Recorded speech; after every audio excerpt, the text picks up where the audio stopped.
Раді вітати вас на секції про найважливіше для публікації в топовому радіологічному журналі «Європейська радіологія». Мене звати Уляна Підвальна, я є доцентом кафедри анатомії Медичного університету у Львові, а також займаюся напрямком наукових досліджень в Україно-Польському центрі серця Львів.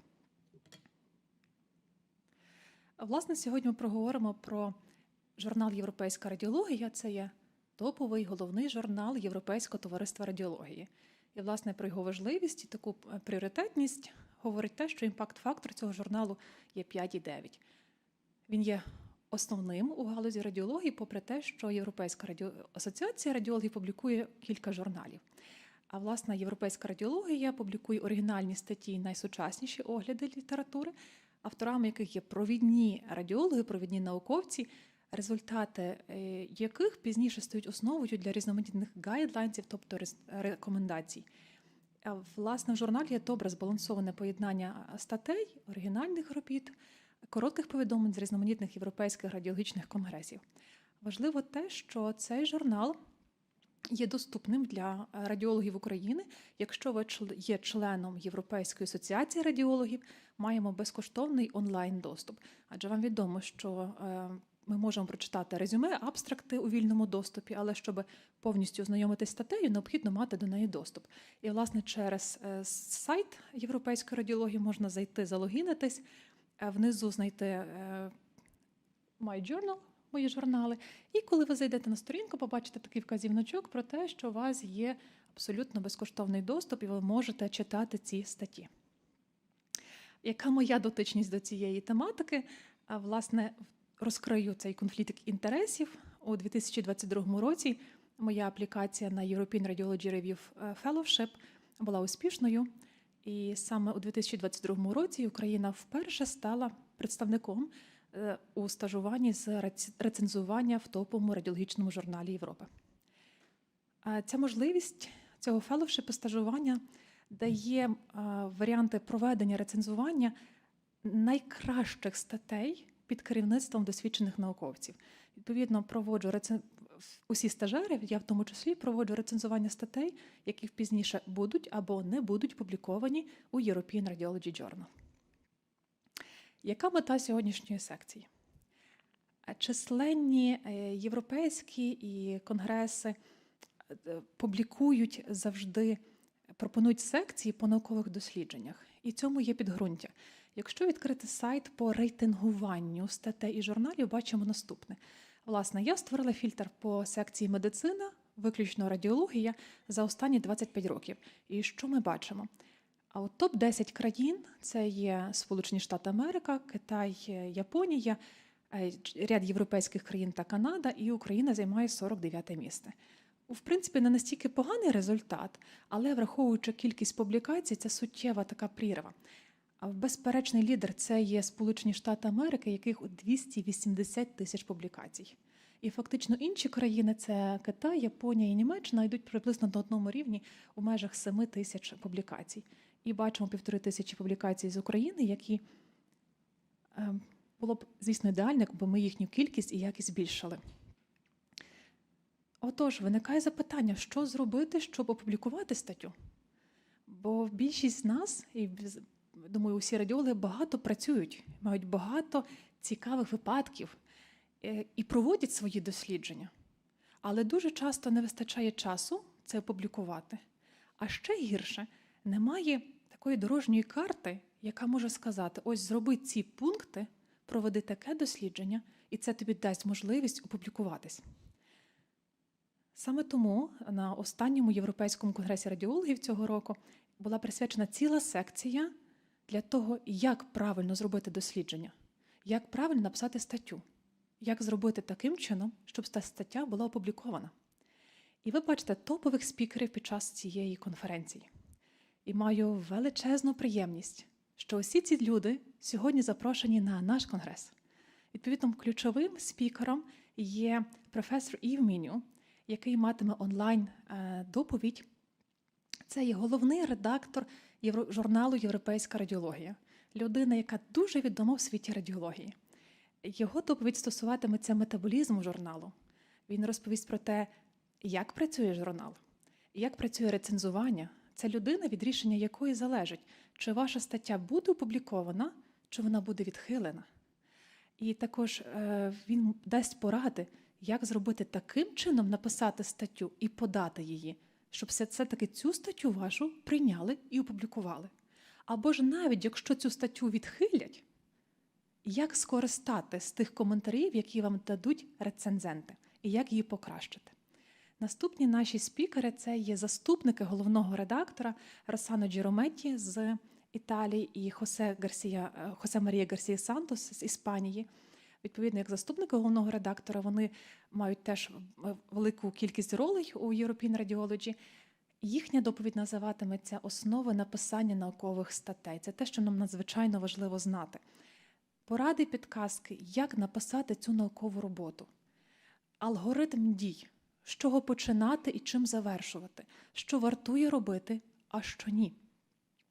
І нададуть такі добрі екземпли, такі зразки, як це робити. І на завершення наша остання доповідь від молодшого їхнього колеги, який теж є заступником редактора, Osman Öcal з Німеччини.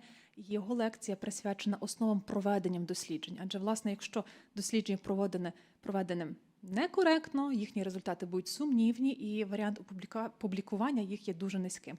Тому поради, підказки щодо написання цитованих і читабельних робіт. Бо важливо не кількість, не важливо є написати статтю і її опублікувати. Важливо, щоб ту статтю читали. Бо якщо ви написали статтю, і навіть вона є у доброму журналі, але її ніхто не читає, то навіщо ця стаття? Власне, тому підвищення читабельності і цитованості статті є ключовим. І, звісно, як провести це дослідження. Якщо ви хочете дізнатися більше про дослідження, для цього є багато інструментів. Зокрема, Європейська асоціація радіологів має таку функцію, як навчання на вимогу, і українці мають безкоштовний доступ до цієї платформи впродовж цього року. Останні дві лекції – це Research 1 і Research 2, що стосується досліджень. Лекції, які, знову ж таки, стануть вашим таким дороговказом, як проводити наукові дослідження. Я вам дякую за увагу, і ми переходимо до наступного етапу. Власне, запрошуємо професора Yves Menu. Коротко про наш алгоритм дій впродовж цієї секції. Усі наступні доповіді будуть англійською мовою. Професор Yves Menu, знову ж таки, головний редактор журналу «Європейська радіологія», буде з нами онлайн, матиме змогу відповісти на наші запитання, подискутувати. І це унікальна можливість мати добрий діалог з людиною, від якого залежать наші публікації. Наступні дві лекції, друга і третя, це від Rossano Girometti і Хосе Марія Гарсія Сантос і доктора Öcala будуть записані. Але у кінці, після цих всіх секцій, ми матимемо можливість обговорити. Тому дуже запрошую вас занотовувати свої запитання, коментарі, і залюбки ми їх продискутуємо. Запитання можна задавати українською мовою, і їх, відповідно, синхронно перекладатимемо. Після кожної лекції робитимемо такий маленький відступ, щоб українською підсумувати те, про що було сказано. Дякую за увагу і запрошую професора Yves Menu. Dear Professor Yves Menu. Yes. So we are very happy to have you as a speaker during this Congress. Thank you so much for your kind acceptance of the invitation to address the Congress. So,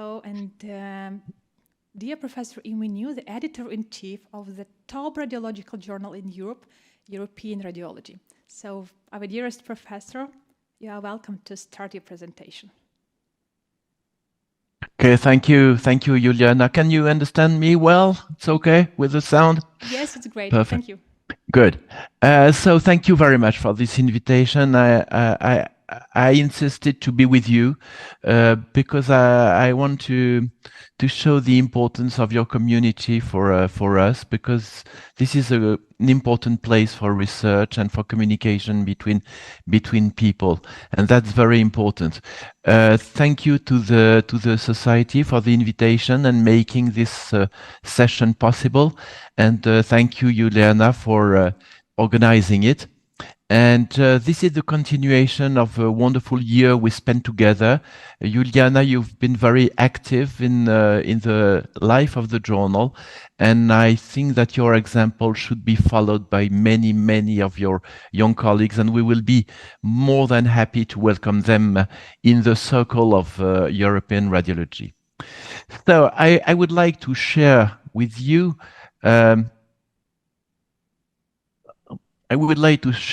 some reflection of what I call the metabolism of the journal.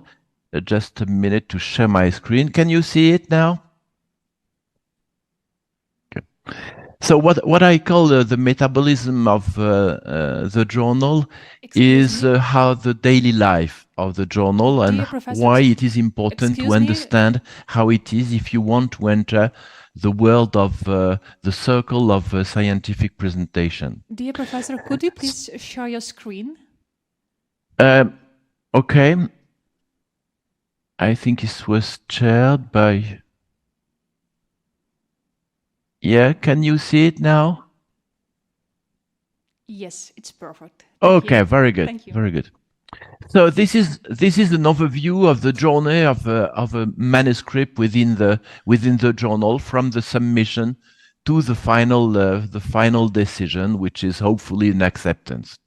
So we will go step by step through this journey, and I would like to show you that there are three very dangerous steps for the manuscript, where the manuscript can be rejected. The first one is technical, and the number 2 and number 3 steps are within the hands of the editor. The editor is the bad person, obviously, for the manuscript. Let's see step by step how it works. What is the technical check? The technical check is what happens just after you have submitted your manuscript. It takes hopefully 1 day, but sometimes 6 months, because the manuscript is checked by an officer, not by the editor, by an officer who just verifies that every necessary issues are followed for the manuscript, including the length, the title, the figure, the correct format, and everything. And I'm always surprised to see that so many manuscripts do not fulfill this technical check initially, just because probably the instructions to author have not been read before. So this is technical, and the editor doesn't see the manuscript at this stage.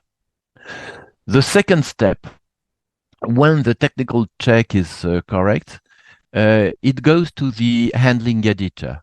So who is the editor? It can be the editor-in-chief, and usually the editor-in-chief has a look at all the manuscripts that are incoming and keeps some for himself, and send all the manuscripts that are relevant for the deputy editors. We have a group of 4 to 6 deputy editors for some subspecialties. You will see, for instance, Professor Garcia Santos, who is addressing the manuscript for neuroradiology, and Professor Girometti, who is addressing the manuscript for breast and female and male pelvis. So the editor-in-chief is looking at it and sends, whenever necessary, to the deputy editor. So what is he doing? Sometimes, unfortunately, he has to do a rejection without review. This means that the manuscript will not be sent out to peer review. Why? Well, first of all, because sometimes there is an error in submitting to the wrong journal. For instance, we receive a couple of papers with radiotherapy, and we are not aimed at all at a radiotherapy.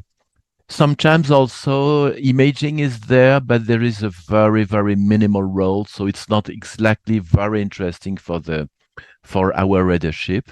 Highly technical paper, when it's too technical, is really too difficult to read for our readership and for our editors also, and therefore we do not take this kind of very, very technical papers. And finally, we do not accept in European Radiology, other journals do accept, but we do not accept case reports of very small series for publication.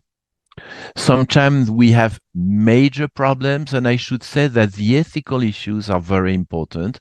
There is no question that we need to be completely clean on the side of ethical issues, defining the population, checking that an ethical authorization has been given to the paper.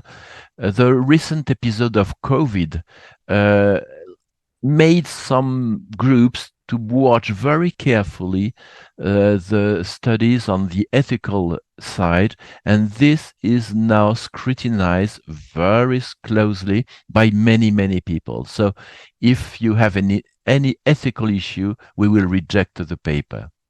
Sometimes we have major constructions error, we have major inconsistencies, and also what is not intentional, but it is in reality plagiarism. So how do we detect plagiarism?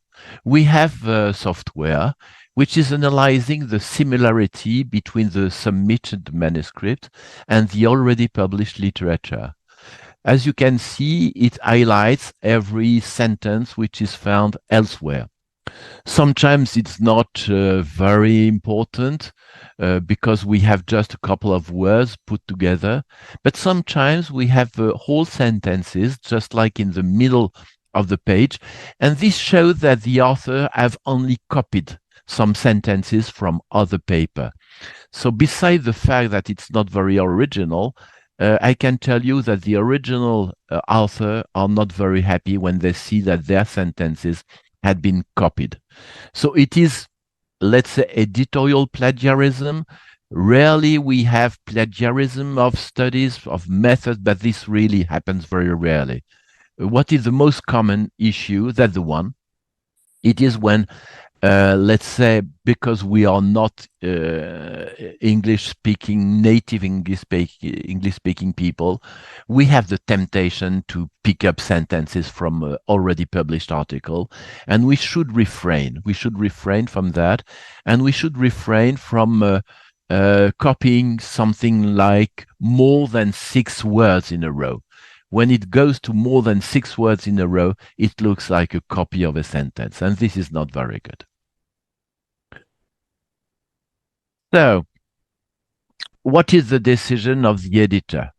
The initial decision can be a reject or a transfer. We can transfer to another journal. For instance, I was mentioning radiotherapy. We can transfer it to another journal. And this happens in between 20 to 40% of the manuscript. And then, if we do not reject it, it will be sent out to peer review, usually for the review of 2 colleagues, and this concerns between 60 and 80% of the manuscript. Then it takes something like 1 month to go to peer review, and when the paper comes back from peer review, it comes again to the editor, who is going to read the reviews and to make a decision. And this is the third dangerous step. And the editor will take potentially 3 decisions: reject, accept, revise. I should say that accept after only 1 peer review is absolutely exceptional. Absolutely exceptional. So what are the reasons why it could be rejected? Because it's Me Too. What we call a Me Too is just a study which is exactly the same than another study, which has no real added value in itself. Salami, what is a salami? This is made by some very highly dedicated teams. They will try to put the minimum added science in 1 paper, because this will allow them to have 5, 6, 7 papers made up of the single study. So salami is a very thin slice of new knowledge, and we don't like it very much. Defective methods, obviously, have to be rejected. Unsupported conclusion, this is very common. Many people make a study, and the conclusion is their expectation, not the result of their study. This is a bit stupid, but this happens very commonly. And also, many papers are just not understandable, not only for the language, but because what is in the paper is not understandable. This is an example for you.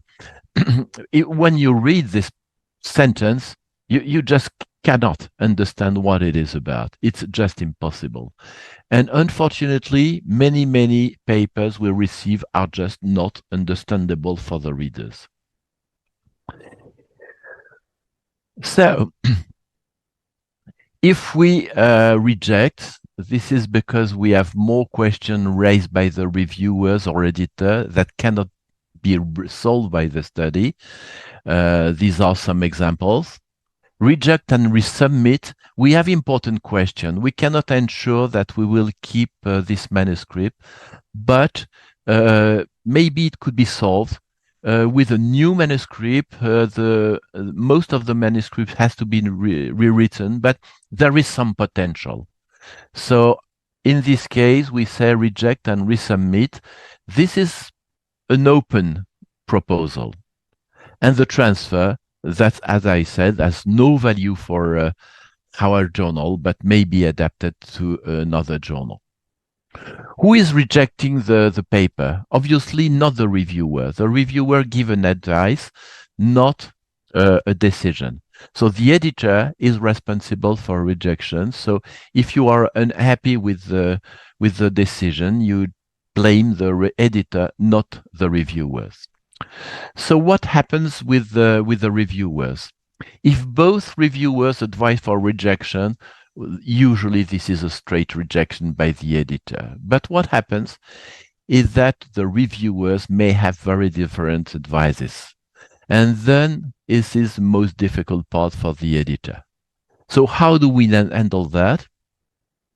If we have different opinions between reviewers, if they don't agree, in 70% of cases, they have very different opinions. But sometimes the analysis is similar, but the recommendation is different. Some very stiff people would say this has to be rejected, and some very nice people say, well, this could be rejected, but maybe if the author do something, we can revise it. In 20% of the cases, the analysis is extremely different, but the recommendation is similar. For instance, both say that the paper should be rejected, but for different reasons. And this is interesting. This is not too difficult. But in 30% of the cases, both the analysis and the recommendation are different. And then the editor has to take the responsibility and to make a decision saying this reviewer is right and we could not take, there is a debate or anything, but the decision has to be made by the editor. Obviously, we could sometimes take a third opinion, a board member opinion. However, it is an additional delay, and we have a risk of more than confusion than solution. So this is why the editor has to take difficult decisions, and sometimes decisions that are not completely understood by the author, because one of the reviewers say that it's not that bad. So what, as an author, you should consider that the reviewer are a sample of the readership. And obviously, you cannot wait for the readership to have a single opinion. This is absolutely normal. And therefore, if you are asked to revise, you should address both opinions and to solve potential contradictions, because there are sometimes contradictions between the opinions of the two reviewers. This is important. Even if the two reviewers give completely opposite opinion, one may be right, one may be wrong, but this is the way the people, some readers, have understood your paper, and maybe you were not clear enough, maybe you did not explain, and you have a second opportunity to explain your position. So if your manuscript is rejected, this is obviously disappointing. This is natural, but it should not be the final impression, because when something is rejected, you learn something. You have the reviewer's comments. You learn why your manuscript was not very good. And this usually comes with very important guidelines for improving the manuscript. And also there is plenty of journals. You can submit to many other journals. Beware of predatory journals. Some journals who have no value, they only want your money. And it's quite easy to identify a predatory journal, because if you type list of predatory journals in the research engine, where you have, for instance, here two different websites that will provide you a convenient list. And if you send your paper to such a journal, it will be accepted, obviously, but it will never be read, and you will have to pay a lot. If your manuscript is not rejected, for a minor revision, obviously it's a very good news, because your manuscript will be published, most likely, very most likely. If it is a major revision, it is encouraging also, because the majority of papers that are submitted to major revision are finally published. You should carefully answer all the comments, even if conflicting, as we just said. If you disagree, sometimes the reviewer is wrong and the author is right, but maybe the author should clarify the reason and make a different version of the manuscript to include better reasoning. And you should send a very clear rebuttal letter with the comments and the answer very clear. Otherwise, it will be very difficult for the editor and the reviewer to find out what has been changed. If it is a reject and resubmit, you should not be discouraged. There is a lot to do, yes, but you have guidelines. And I would say that something like 30 to 40% of papers that are submitted to reject and resubmit are finally published. But if your manuscript is accepted, obviously you have to celebrate, and the galley proof will come to you very quickly. Please be very careful reading again for any mistakes, and soon the manuscript will be online. There will not be any more printed issue. It will stay online. It will be allocated an issue, but the DOI is there and the citation can start. I would like to tell you that the aim of an article is not to be published. It is to be read. And this is important because some of our colleagues celebrate the fact that they are published and don't celebrate at all the fact that they are highly downloaded or cited. So this is important, and you should also consider that the readers usually don't read your manuscript in a linear manner. On the first column, you see what is visible on PubMed and what is visible if you download the paper. And therefore, 100% of the reader will read the title, obviously. Not so many the abstract, because the abstract is quite complicated. But many will read the key points, because the key points are finally the showcase of the paper and explain why you should read it. If it is interesting, if these two, the title and the key points, are interested, most likely they will download the paper. But they will not read the paper from the beginning to the end. Many will read the introduction, not so many the material and methods, not so many the results. And if they read the introduction, they very commonly will just jump to the first paragraph of the discussion, or even to the conclusion and to the images, because they want to have a glimpse of what is important for them. And this is why we insist on the fact that the introduction should be correct and the first paragraph of the discussion should give a real insight at the results of your study. This is a bit disappointing, obviously, but this is the reality. People don't read the material and methods and the results. Finally, I would like to list a couple of common errors that we see daily. Number one is boring titles. So the first thing you have to do is to find a good title, an attractive title, a catchy title. The second problem is the key points. The key points are the showcase, so they should be attractive. If they are too general, it is no interest for anybody. They should draw the attention to of the readers to the quality of the journal and what they will find in it. It's advertising. Introduction much too long, too general, why the introduction should focus on the study, on the reason why you perform your study and what you expect as a result. A lot of confusion between the material and methods and results. For instance, the definition of the population, which should be given in the material and methods with the inclusion and the exclusion criteria, should not be in the results. Long discussion looking like a review. You give a lecture on this. This is not what the people are expecting. They expect to have clear results and the reason why they should follow your recommendation. The conclusion not supported by the result. I told you that. Unfortunately, there are many cases where the conclusion is the, let's say, the wishes of the author, not the result of their study. Wrong citation is terrible, because many people do not even check what is given by Zotero or EndNote. They just send it as it comes. We have duplications, we have wrong papers, poorly cited papers, citation of citation. So this is a witness of a poorly prepared paper. And finally, very poor caption and images. So this will be my final slide, and I wish you should remember some tips.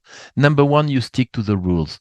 The first thing you have to do is to read the instructions to author. It's terrible to receive a paper from author who have not even read the instructions to author. Make it readable. You should polish the language. We never reject a paper on the basis of poor English, never, at least initially.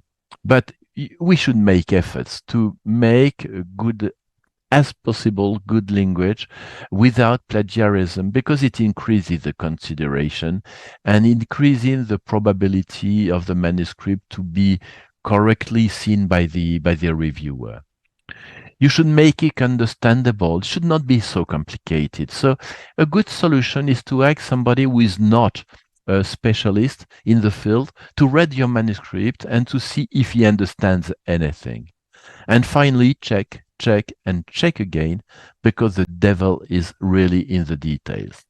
So with that, I would like to thank you very much for your very kind attention.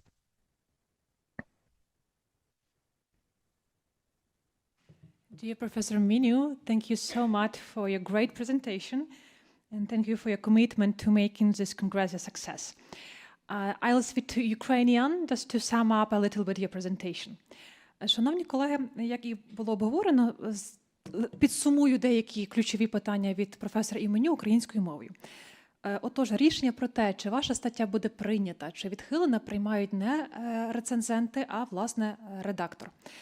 І є кілька варіантів, які можуть бути. Перше, це, звісно, прийняття статті до публікації, що одразу є практично нереальним шансом. Швидше за все, вона буде йти на перегляд варіантом мінімальних таких ревізій, чи major revision, таких більших опрацювань.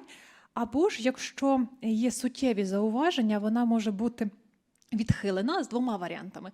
Перший варіант – абсолютно відхилена без можливості подання через те, що вона абсолютно не підходить до цього журналу. Не та тематика, не відповідає вимогам. А інший варіант – це може бути відхилена і повторно подана. І це добрий варіант для тих, коли є суттєві порушення у статті, але вони не несуть якогось критичного характеру. Тобто вам потрібно дотягнути, десь перефразувати, десь щось переписати, десь додати якісь деталі. Тому якщо ви отримали варіант reject and resubmit, це можна вас теж вже вітати. Це є дуже добрий варіант. Проте, вартує зауважити, що є випадки, коли є первинно reject and resubmit, людина наче опрацювала результати, подала цю статтю знову, але не врахувала всіх коментарів рецензента. Тому завжди дуже слідкуйте за тим, що вам рекомендує рецензент. Навіть якщо ваша стаття відхилена, все одно це добре подавати в добрі журнали. Чому? Ви отримаєте експертні коментарі. Тобто навіть їхні відповіді про те, що стаття абсолютно не підходить під цей журнал, навіть те, що ви допустили з якихось помилок, ви можете про них і не знати, але ці рецензенти вам напишуть: скористайся цими гайдлайнсами, поправ оцей і цей пункт. І щиро, у мене були відхилені статті, але ці статті допомогли мені навчитись, як написати цю статтю краще. Ще ключові моменти від професора Yves Menu – це, власне, про те, що дуже часто є різні думки у рецензентів. І це у 70% випадках так є. І у кожного своя думка. Тому важливо мати 2 рецензенти і враховувати їхні коментарі. Мета статті – це не бути публікованим, а бути прочитаним. Те, з чого ми розпочинали. В нас дуже часто ми женемось за кількістю. Скільки публікацій, але неважливо, де вони. І неважливо, хто їх читає. А насправді це важливо. Статті мають бути читабельні. Статті мають бути цікаві. В цей випадок може бути цікаве дослідження вам, але абсолютно не цікаве аудиторії. Відповідно, стаття публікована. Супер. Але чи хтось її прочитав? Та ні. Тому слідкуйте за тим, щоб статтю читали і статтю завантажували. Бо якщо її завантажили, кількість завантажень висока, це означає, що вона не просто цікава, а її будуть використовувати. Тому людина хоче її мати в себе. Що найбільше читають? Знаєте, таке абсолютно якби про мене написано. Читають назву, так, статті, ключові фрази. Менше читають резюме, читають зображення і перший параграф дискусії і вступ. Тобто матеріали, методи, до речі, матеріали, методи найбільше я вичитую як рецензент. Бо там ти можеш знайти відповіді, чи добре зроблене дослідження, чи погано. Але читач читає, власне, оці ключові речі. Назву, ключові фрази, резюме, зображення, всі люблять картинки, і перший параграф дискусії та вступ. Ще така дуже добра порада від професора Yves Menu про те, що ми не є native speaker, так? Ми англійською говоримо, але це не є наша рідна мова.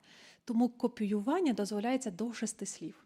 У нас часто є варіант: гарна фраза, я собі скопіюю і використаю. Ні, цього не можна робити. Тільки до 6 слів можна копіювати і вставляти у свою статтю. Усе решта – перефразовувати. Це таким чином ми підсумували виступ професора Yves Menu. Нагадую, що це головний редактор журналу «Європейська радіологія» з імпакт-фактором 5,9. Далі ми запрошуємо до доповіді наших наступних доповідачів. В них записані лекції. Це Rossano Girometti і José María Garcia Santos про те, як, власне, робити дослідження. So, dear Professor Yves Menu will shift to the next presentation recorded by Dr. Rossano Girometti and José María Garcia Santos. Please stay with us, and we will return back after 2 recorded presentations to the discussion session. And thank you again for your kind acceptance of the invitation and for your great talk. You're welcome. Good morning, everybody. Thank you for the kind invitation.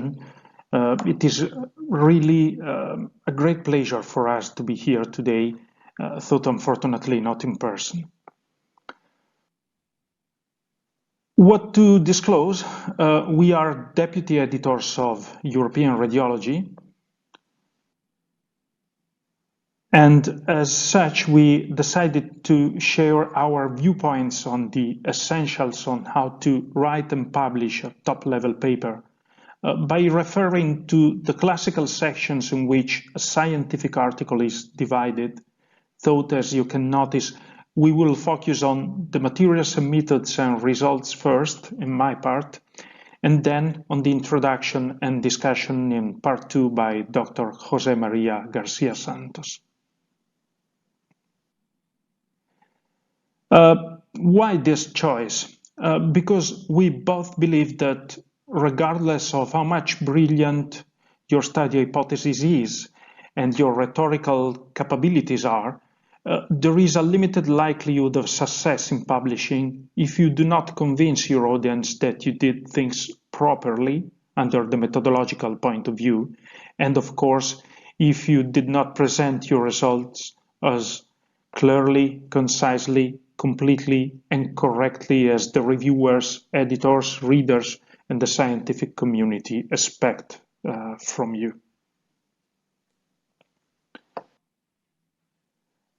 Please have a look at our instructions for authors page in the journal site, as we recently released manuscript requirement guidelines which can help you in shaping your paper and summarize many of the things we are going to say.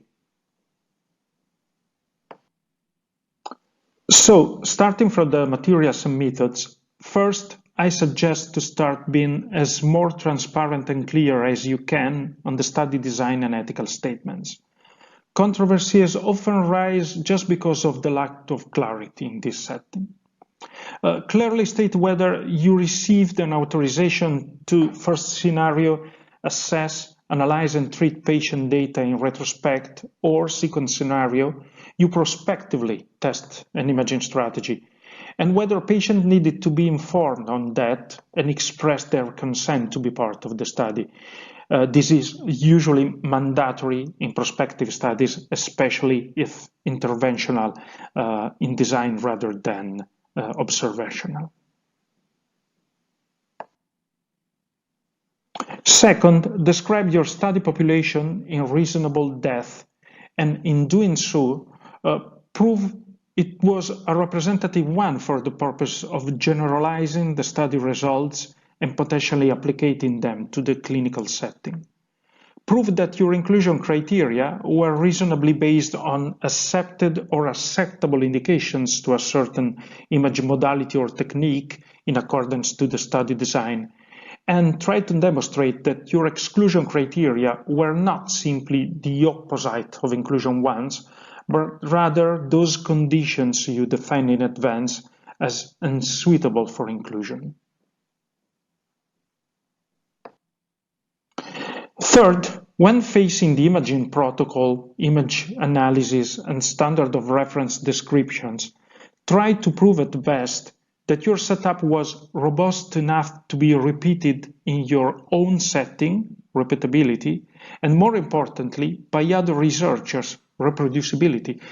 These are the basis of good science. This can be achieved by detailing a reasonable amount of technical details on the examination, please, reasonable amount, by showing that qualified readers provided image analysis according to easy-to-follow criteria, and that there was a robust ground truth to classify your cases, for example, as positive, negative, and so on for the purpose of analysis.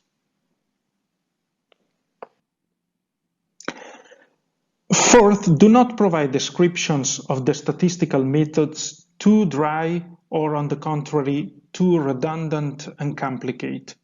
Both attitudes could convince readers that Mark Twain was right, after all, and that you are using statistics to build your results rather than simply analyzing them correctly.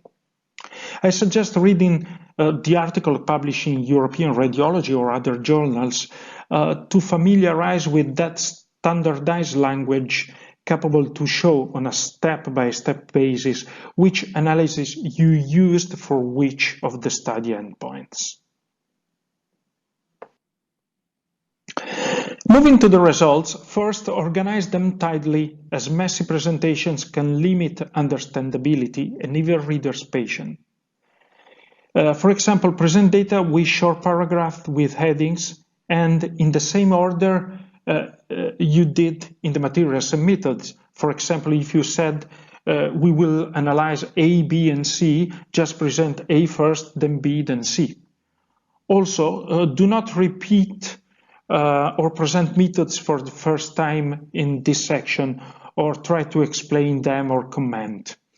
Results are just numbers, and the right place for interpretations come in the discussion. Second, do not assume that the results are the more credible, the more you write. Sentences should be short, explaining one concept at a time, especially when you are presenting many numbers. Focus on what's strictly relevant in the study and avoid any redundancy.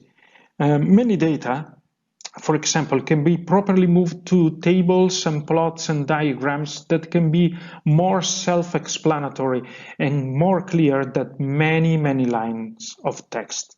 Also, remember that secondary information can be moved to the supplementary material, making you more able to focus on the studying point in the main text.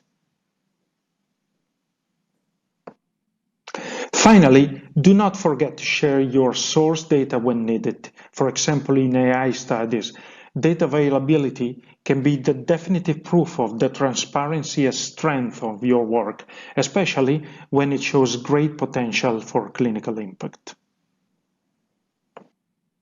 So, thank you for your kind attention. I believe it is time to move to my colleague.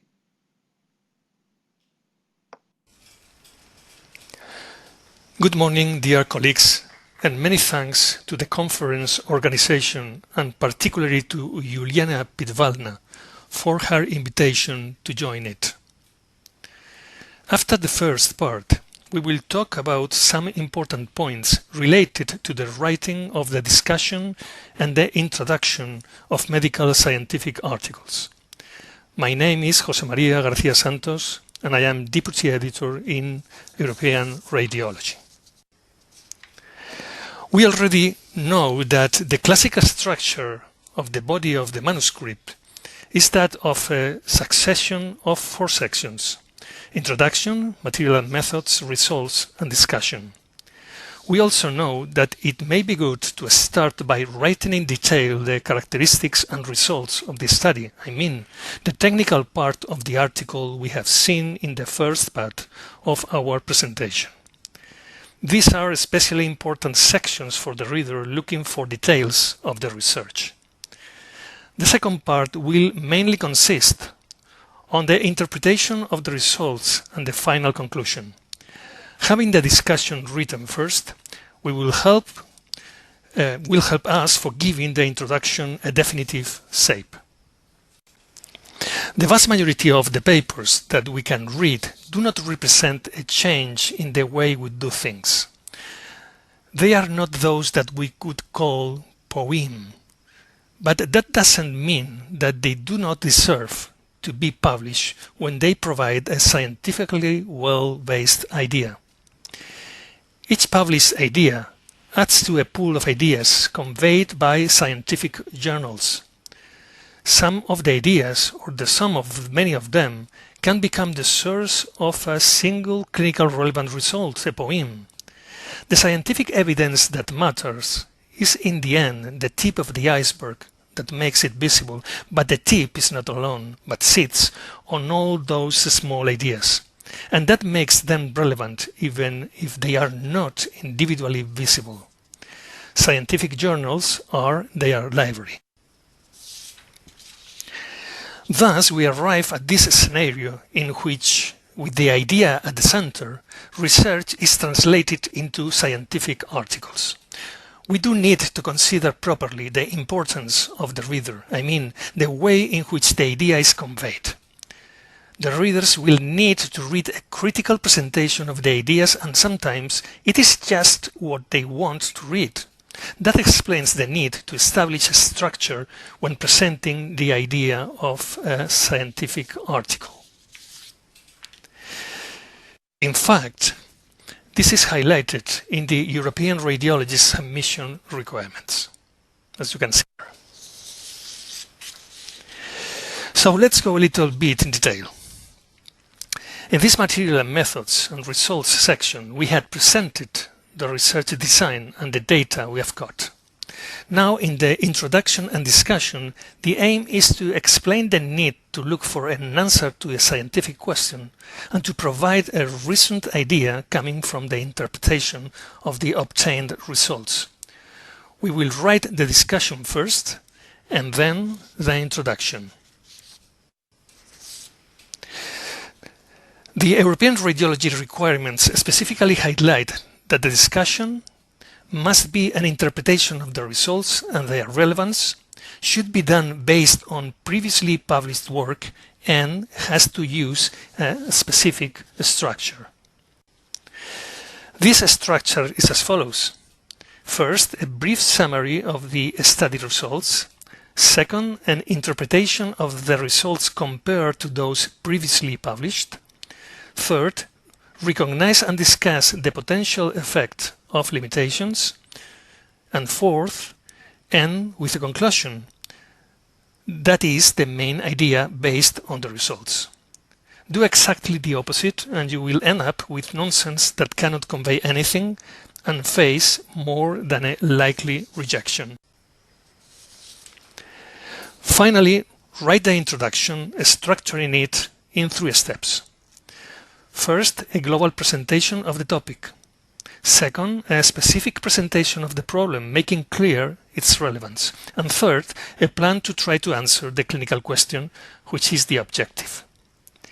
A very common problem is that the introduction and discussion overlap, which should be always avoided. The introduction should be focused on briefly discussing the problem and establishing a plan to solve it. The discussion has to be focused on the interpretation of the results achieved and end with the main idea that the reader should take home. We do not have time enough now for more, but before finishing we must remember that there are more things that are also part of writing an article and could highlight how much or how little attention the author has paid. If not presented correctly, they may raise suspicions from the reviewer and editor about the care put in the submitted work. Pay attention to everything, but pay special attention to the reference formatting. If not, it could be a hint that your article is coming from being rejected somewhere else, and that could do things worse. So this is my conclusion, arriving at this point. When you go to a ceremony, you should be dressed as you are expected to be dressed, and you should say what you have to say according to the rules of the ceremony. Otherwise, you are at the risk of being expelled or having your article rejected from a high impact factor journal. So please always write your manuscripts following the journal's requirements for. Thank you very much for your attention.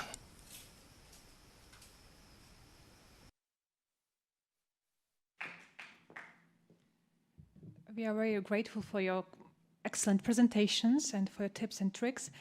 So, щоб підсумувати про те, що було сказано. Власне, для тих, хто доєднався до нас пізніше, ці 2 доповідачі, вони є Junior Deputy Editors, тобто вони є заступниками головного редактора і в меню журналу «Європейська радіологія».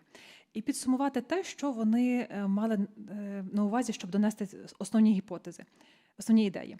Перше, щоб робити дослідження, яке пізніше публікувати, потрібно мати добру гіпотезу і мати добре дослідження. Якщо ваша гіпотеза не є обґрунтованою, якщо дослідження зроблено хибно, відповідно цю статтю нема сенсу публікувати. Ключова річ, яку необхідно зробити, але яку дуже часто уникають, це слідувати за вимогами до публікації. Кожен журнал має свої такі author guidelines, називається, тобто це такі рекомендації для авторів. І буває таке, що ви слідуєте одному журналу, там відхилили, і цю ж саму статтю надсилаєте до другого журналу, а може десь опублікують. Ні, кожен журнал має свої вимоги до журналу, вони бувають дещо різні, і на етапі, якщо ви надіслаєте статтю, яка не відповідає цим вимогам, навіть її не читаючи, технічний редактор її просто відхилить. Вона може бути дуже цінною, але через оці дрібні речі технічні вона не буде опублікована. І знову ж ви будете розчаровані від того, вважаючи, що дослідження було не аргументоване. Далі моменти. Перед тим, як робити дослідження, має бути дизайн і має бути план. І цьому плану ви маєте слідувати. Дуже часто в нас трапляється таке, знаючи з досвіду роботи з студентами, вони намагаються щось зробити, щось написати, а потім, було б добре додати цей метод, було б добре взяти більшу вибірку. І для нашої ментальності характерно зробити, потім думати, що вартувало зробити первинно. Тому цей стадій дизайн вашого дослідження, він є ключовим для того, щоб провести якісне дослідження. Кілька разів, можливо, його треба буде переглядати, щось додавати. Але це важливо. І після того, коли ми зробимо цей дизайн дослідження, він нам підказує, яку статистику слід обрати. Бо може бути, що цей дизайн дослідження абсолютно не підходить під статистику, яку ви обрали. І ви не можете дати відповідь на ту гіпотезу, яку первинно ви обрали. Усе, що ми пишемо, будь-яка стаття має бути повторювана і відтворювана. Тобто те, що ви зробили один раз, ви маєте змогу відтворити ще кілька разів. І будь-хто, хто прочитає вашу статтю, взявши її, може відтворити. Так, якщо ніхто не може відтворити цю статтю, для прикладу, це дослідження, є нерепрезентативне воно не має жодної цінності і взагалі може бути навіть постфактум відхилена стаття. Якщо хтось таки доведе, що були якісь там маніпулятивні дані або що. Тому, знову ж таки, коли робимо дослідження, думаємо про те і описуємо так, щоб кожен міг його повторити. Методи. Те, що ми говорили попередньо, матеріали і методи – це розділ, який не читають читачі, але який добре читають рецензенти.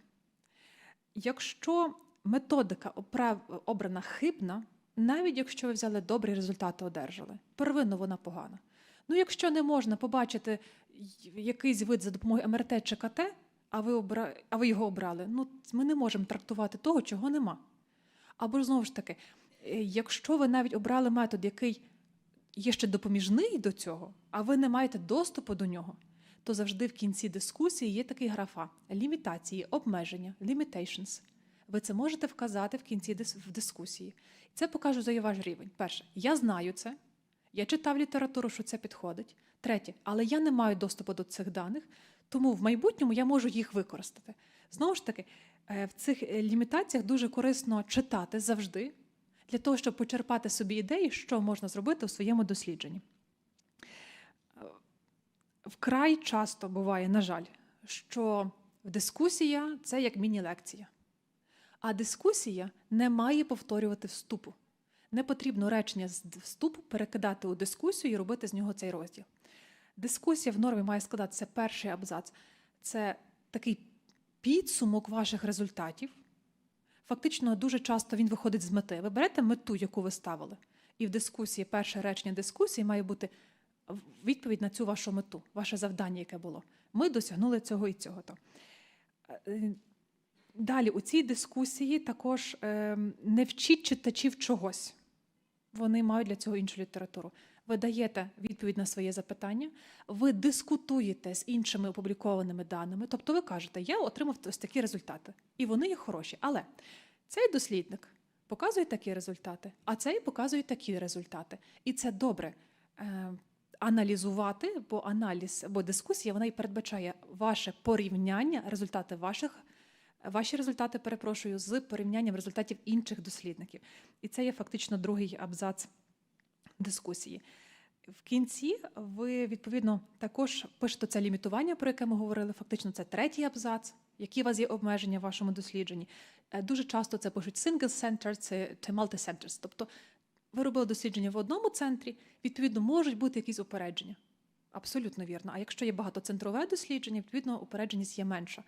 Тому дуже часто можна написати в обмеженнях, власне, цей пункт центровість. І в останнє речення – це є висновок. Як ви підсумовуєте свою статтю? І знову ж таки, останній слайд мені дуже сподобався доктора Хосе про те, що коли є церемонія і бали, є правила. От ви маєте прийти в такому одязі і говорити такі от речі. Так само зі статтею. Коли ви її подаєте, будь ласка, зайдіть на сайт журналу і відкрийте вимоги до журналу. І це підвищить ваші шанси бути опублікованим. Дуже дякую. І тепер ми, будь ласка, вмикаємо наступну записану лекцію. Це від доктора Османа Öcala з Німеччини. Він є junior deputy editor, тобто він, власне, проходить таке стажування для того, щоб стати заступником редактора журналу «Європейська радіологія». Але його доповідь є дуже важлива в ключі того, як проводити дослідження, для того, щоб пізніше бути опублікованим. Дякую. Будь ласка. Hello, everybody. My name is Osman Öcal. I'm a radiologist in Munich, and I'm one of the junior deputy editors in European Radiology. My topic is research essentials. First of all, I would like to thank for this kind invitation in this nice session. I start right away. It's all about how to get published. What do we need for it? We need a big sample size, high number of patients. We need a quality statistical analysis. We need a good written manuscript, as you have already heard. And then, but all of these are no value if our data are biased. I believe everybody is familiar with this level of evidence pyramid. On the top of it, it stays meta-analysis and systematic reviews. They are based on randomized controlled trials. Below that, we have randomized controlled trials. They provide really good evidence for us, but the problem is they are hard to conduct. They require so much time and effort, and also they require so much money. So we cannot do them every time. Below that, we have cohort studies, case control studies, case series, and case reports. They provide less evidence, but it doesn't mean they are useless. When they are performed good and sound, they provide the basis of future randomized controlled trials.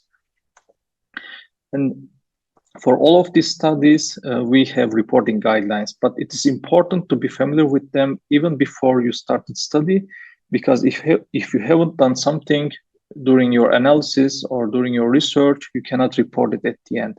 And it's also important to be familiar with those, because we can learn from the success of other people, and most importantly, from the failures of other people. Whatever you do, you are not the one to do that. All of these research projects are done, and these guidelines are helpful for us to plan our research.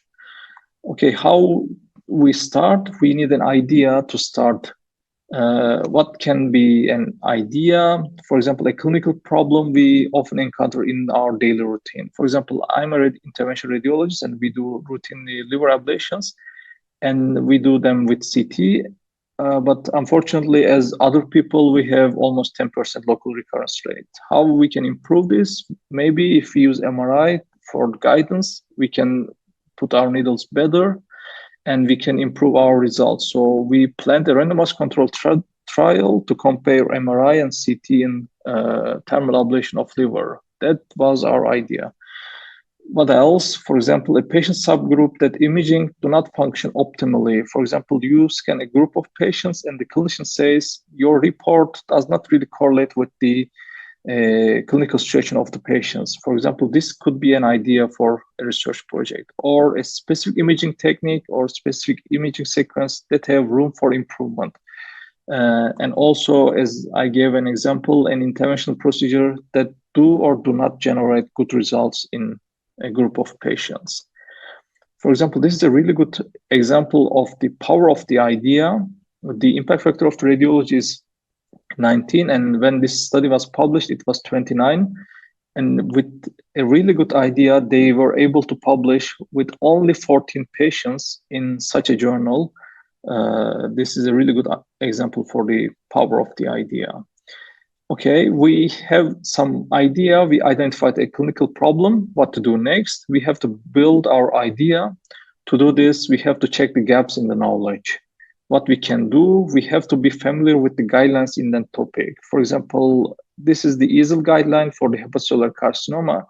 And at the end of the paper, the authors list the unmet needs in HCC research, and they give ideas for the further research projects. Then what we can also do, or we should also do, we have to follow hot topics in radiology.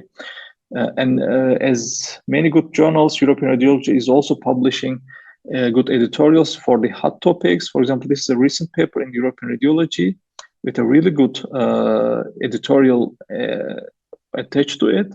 And at the end of this editorial, the author gives idea for what can be done as a next research project. They are really helpful to get some ideas. What else? We have to look for the areas with funding possibilities. It's not just important to get some money for our research projects, but it also shows us which topics are important, and these areas with funding possibilities have higher chance to get published in good journals. Okay, we have our idea, we are building it. And what we need to do next, we have to select a good question. For that, we have to do really extensive literature search. We have to be aware of milestone papers of the topic. For example, if we are planning a prostate MRI study, we have to be familiar with the PIRATES publications. And then we should not limit ourselves with the PubMed. We need to search also ECR or RSNA or similar scientific abstracts, because they give us the ideas about research projects. They are not yet published, but they are high important. And we should also check all clinical publications. We should not limit ourselves with radiological journals. For example, if we plan to do a prostate cancer study, we have to be familiar with the urological publications. And then even if we don't plan a prospective study, even if we don't plan a randomized control study, we have to check this website to see which trials are ongoing in this topic.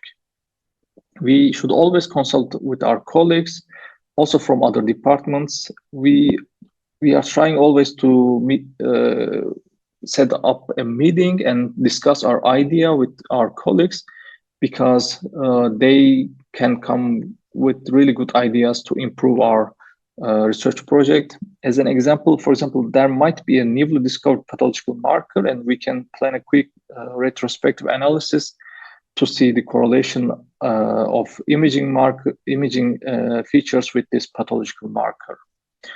What we also need a guidance from an experienced researcher. This is extremely important because some of their suggestions opens up the research project, and their contribution could be immense. And we should have an statistical expert on the board even before the beginning. And this is important because if you haven't planned the project with a statistical expert from the beginning, in the future, when you finalize the data analysis, you might realize you missed something to overcome your bias of the study. And it's really difficult to go back and check all the images, all the clinical data to get this idea. It's like beginning from scratch to do the same project twice. Then one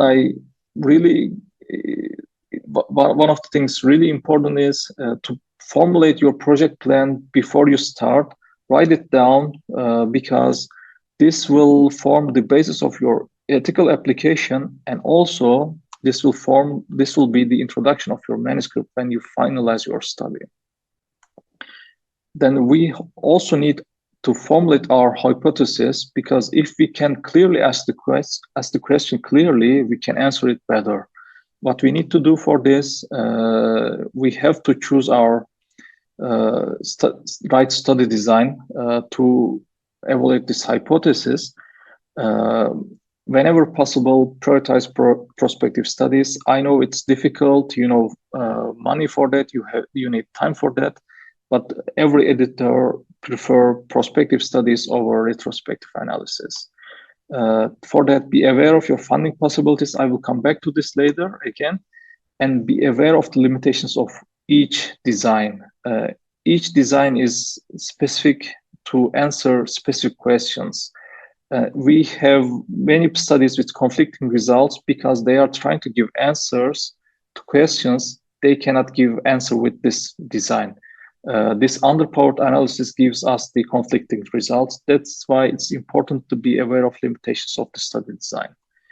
And it's always important to pursue multi-center collaborations, because it will help you to increase your data quality immensely. As I said, be aware of your funding possibilities. National or international societies, almost all of them have this opportunity. For example, you can go for RSNA, or if you are doing a neuroradiological process study, you can go for WFITN, and of course ECR has also really good funding projects.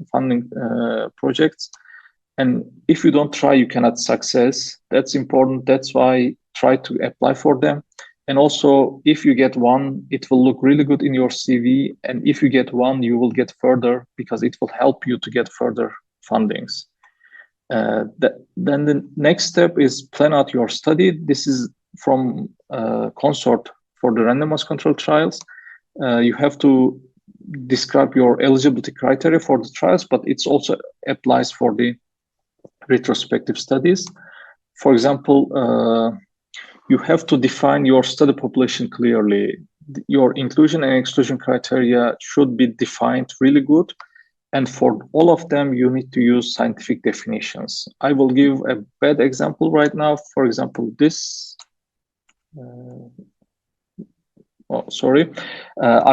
For example, I read a paper. It says patients with clear diagnosis of HCC are included.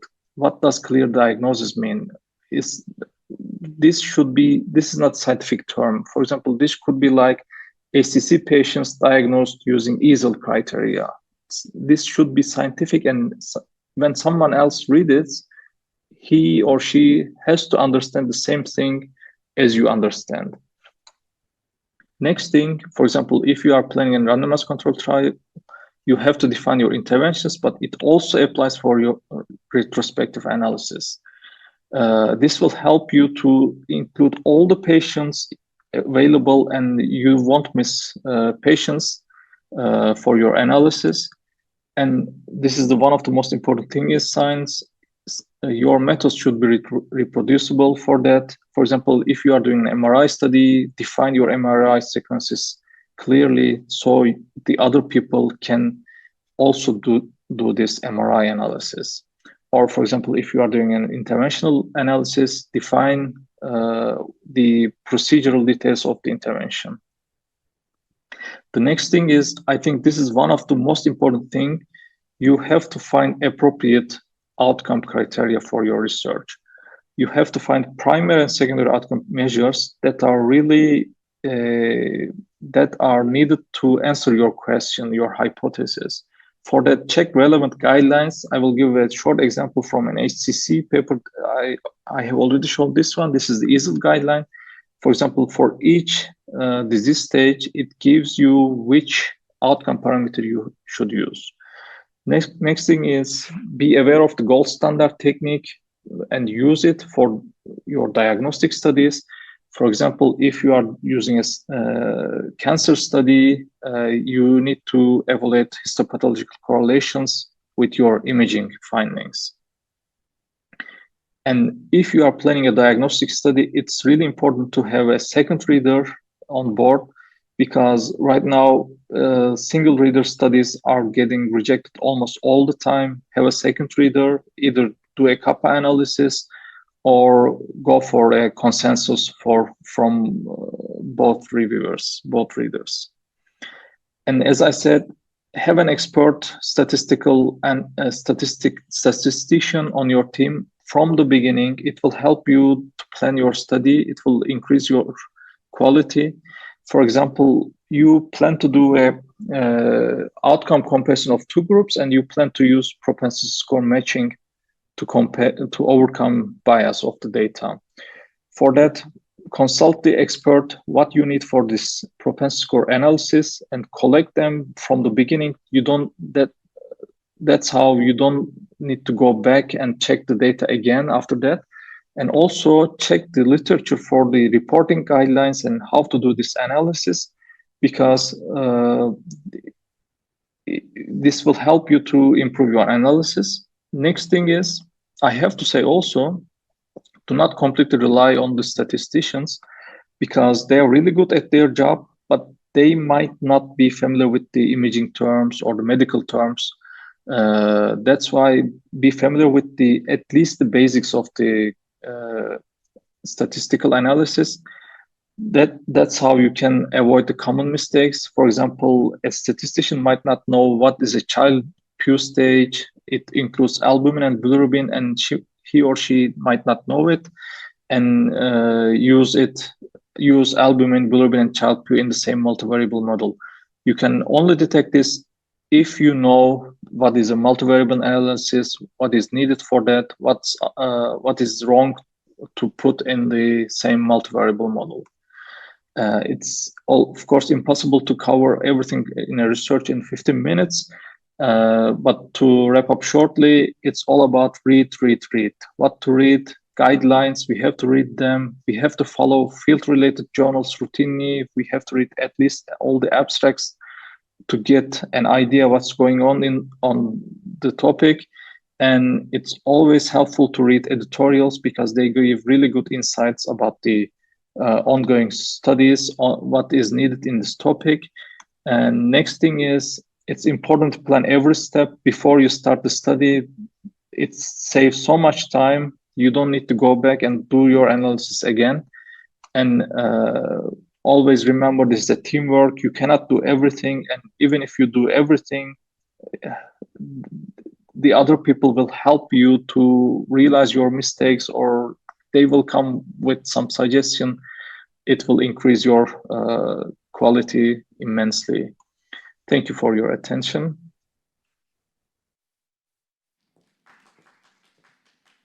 Дуже дякую за змістовну доповідь. Підсумовуючи, враховуючи те, яке ви обрали тип досліджень, більшість з них має свої ці вказівники. Тобто ви хочете робити експериментальне дослідження, чи якісь мета-аналізи, чи кейс-контрол стадії. Для того, щоб його зробити, важливо зайти на сайт, завантажити зразок, по якому слід працювати, і його слідувати. Тобто не треба нічого придумувати. Вартує просто підібрати тип дослідження і слідувати його рекомендаціям. Дуже важливий момент – це є біоетичний. Якщо навіть чудове дослідження виконано без дотримань етичних норм, воно автоматично буде відхилене. Тобто, чи це якщо експериментальне дослідження на тваринах, є інші регламентовані рекомендації до поводження з людиною, це все має бути враховано. І в матеріалах і методах тепер вже встановлено, що перший параграф стосується біоетики. Тобто, якщо дослідження було етично, якщо взяли згоду пацієнтів, якщо це експериментально, чи ви довели до відома пацієнтів, як це все відбуватиметься, це має бути вказано. Дотримуйтесь, будь ласка, завжди біоетики. Як знайти цю ідею, згідно якої робити дослідження, виходьте зі своєї щоденної практики. І багато читайте. Виходячи з щоденної практики, ви бачите, які є проблеми. І знаєте, як іноземці кажуть, fill the gap. Тобто, знаєте, є якась прогалина, а її треба чимось заповнити. І ваше дослідження, ваша ідея може її заповнити. Читайте гарячі теми. Завжди є теми, які є на слуху. Підтримуйте їх. Якщо ця тема гаряча, отже, швидше, більше ймовірність, що її публікують. Почався ковід, і всі масово почали писати про ковід. А ми почали писати? Ні, ми були зайняті пацієнтами. А натомість це був час, коли дуже швидко піднімається стаття. І ці статті приймаються. Тому вартує слідувати цим гарячим темам. Статистика. Всі її бояться якось, але треба мати статиста, який вам буде підказувати і допомагати, щоб ваші дослідження результати були коректними. Крім гіпотези дизайну, шукайте гранти. Гранти – це є можливості, які допоможуть оплатити вам роботу статиста, якісь дослідження, реактиви, матеріали, чи навіть ту ж саму публікацію, якщо це є коштовний якийсь журнал. Де їх шукати? В більшості радіологічних асоціацій, чи RCNA, чи Європейської асоціації. І дуже гарно, без спроби не буде успіху. Навіть якщо ви спробуєте і не вдасться, це все одно краще, ніж не спробувати. Якщо ви проводите якесь діагностичне дослідження, має бути 2 читачі. Ви можете бути суперкваліфіковані, з енним роком стажу в цій роботі, але кожен має право на похибку. Тому завжди має бути тепер у діагностичних дослідженнях 2 читачі. І підсумовуючи, читати, планувати і команда. Ми плавно переходимо до дискусії. Прошу розширити екран для професора Yves Menu. So, dear professor, we have finished with our pre-recorded video. And once again, we extend our gratitude to the European Radiology team, for all your team, for your kind support, for your esteemed participation in the conference, for your valuable impact. So it's time for comments and discussion. We would like to invite our audience to ask questions. You can do it in Ukrainian. Прошу, можете українською задати запитання, якщо в когось є. Okay, we need maybe some time to prepare the questions. During this time, would you like to comment something? Do you have more tips and tricks? If I can capitalize on what Osman just said, one of the problems in emerging countries for scientific publication, and Ukraine is an emerging country, the difficulty is to start with the good ideas. And I think Osman gave you a couple of very interesting ideas if you want to start a research program at, I would say, a lower cost. Number one, if you look at the editorials we publish, most of the editorials end up with why the paper is good and what are the limitations. So what can we be done? What can we do now? And I think it's a very good idea to say, well, maybe our patients could be helpful to solve the question. And therefore, very early, it is a good idea to start a prospective paper based on the recommendation of an editorialist. The second very important possibility is to join another team. One of the main difficulties now, we are working with artificial intelligence, radiomics and everything, and most of the papers fail to provide an external validation. And we refuse a lot of papers because we reject them, just because this is the experience of one team with one machine, with one type of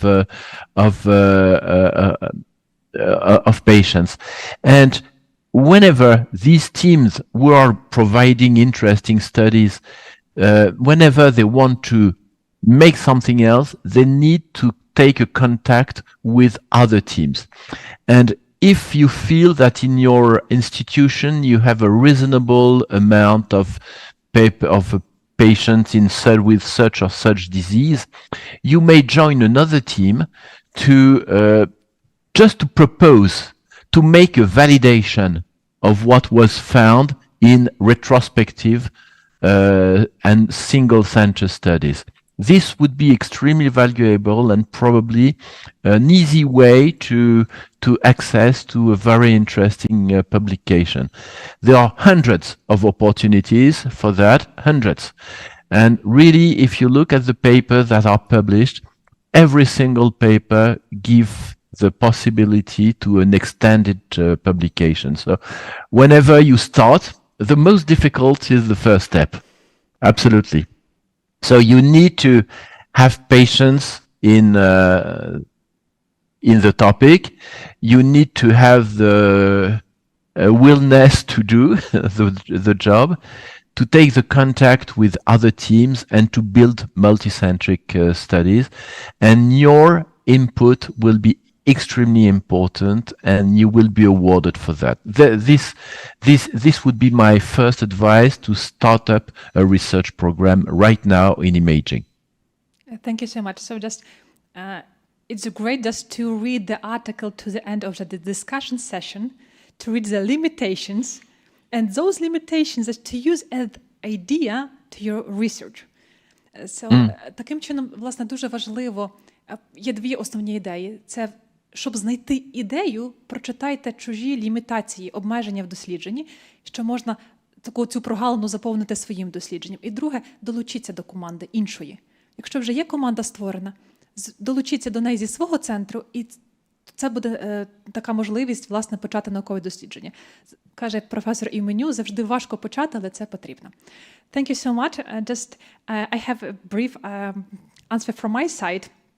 So as not native and English speaker, it's sometimes difficult just to write article directly in English. So what's your personal recommendation? To write in English, in your native language, and then to translate it into English, or just directly into English?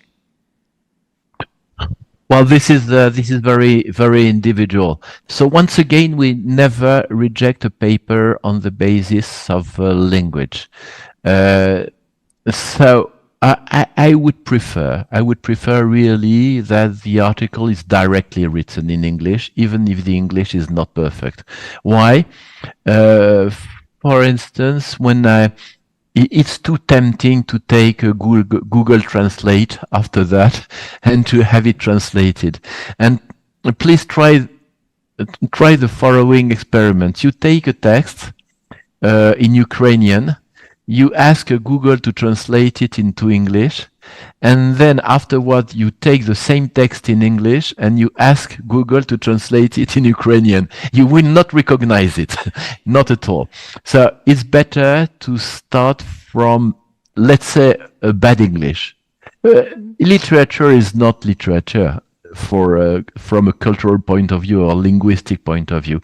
We need to be understood. It could be simple. You can take example in the papers, but do not copy too much the papers. So I think it's much better, but this is my opinion, to write in non-perfect English, but in English, and not in translated native language.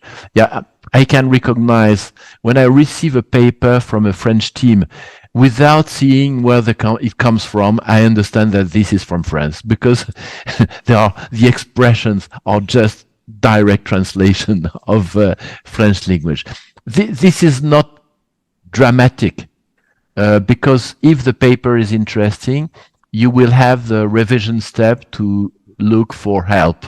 However, if at first glance you cannot understand a word of it, usually the paper is immediately rejected. So just like my colleague Francesco Sardanelli said about his first paper published in Radiology, he said the reviewer said, this is a nice study, the only problem is that it's not written in English.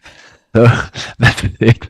So you should probably make some efforts initially.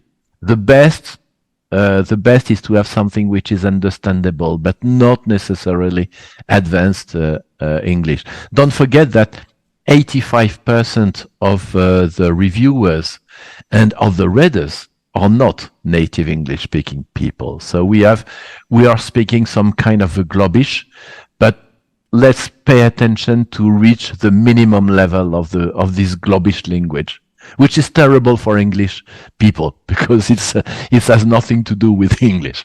But don't be shy and try to write it directly in English. Well, if you prefer to pay somebody for that, it's okay. I am expecting that the new tools in artificial intelligence like ChatGPT could help a little bit to polish the language. It could help. Be careful, because as soon as you put something in ChatGPT, it becomes public. And it may be a limitation with the confidentiality of the results. So be careful. For instance, you can put in ChatGPT something which is the general introduction or the format of the discussion, not the results, not the methodology, not the origin. Be careful with that. But it can help from the language point of view. Thank you so much for your recommendation and your encouragement just to write directly in English. So you see, it's time just to wrap up our session. I would like to say thank you again to Professor Yves Menu, the editor-in-chief of the European Radiology, and for all his team, for deputy editor and junior deputy editor. Thank you so much for your time, for your efforts, for being with us during this congress, and for your continuing support. Thank you so much. And thank you, Uliana. Thank you, Uliana. I hope that many young Ukrainian colleagues will follow your example. We were so happy to have you. Oh, thank you so much. Thank you for being my mentor during this reviewing process. Thank you so much. Дорогі колеги, час нам завершувати нашу сесію. Нагадую знову ж таки, що це була унікальна можливість поспілкуватися з професором Yves Menu, головним редактором Європейської радіології. Я вам щиро бажаю, і собі теж, і кожному з радіологів, все-таки бути публікованим у журналі «Європейська радіологія». І я бачу і знаю, що кожен радіолог працює дуже багато в Україні і має дуже багато складних випадків. І часами ми приїжджаємо на конгрес і бачимо, Боже, та ж мій випадок складніший, людина про це розказує, а я ні. Тому я вас дуже заохочую, не бійтеся і робіть ці перші кроки. Вони дають можливість рости далі. Дякую вам за таку чисельну участь у сьогоднішній зустрічі. І до зустрічі. Дякую.